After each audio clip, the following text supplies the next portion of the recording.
आपल्याकडे मोगली आला.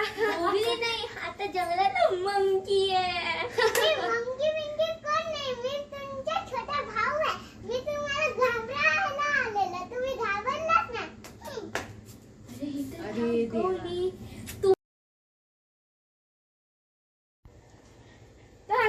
काय झालं? अरे आता तर समर वेकेशन आहेत ना, तू कधी नेणार आहेस मला फिरायला? अगं जायचंय ना पण आईसलँडला.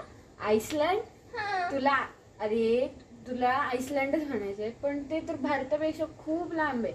लांबचा एक देश आहे तो. अगं खरं तुझी मैत्रीण शवी नाही का गेलेली मागच्या वर्षी तिथे? तुला आयलँड बोलायचंय का? हा तेच ग, काय ते. बरं ठीक आहे, तू कुठे न्यायचं ते नेतो मला, पण तू जेवायला काय बनवले? मी रोखा आख बनवलाय. रोखा? कुठला अगं. डोळा? अगं मला म्हणायचं होतं सरसो का, तूच बोललीस ना एस सायलेंट असतो. अरे देवा. देवा.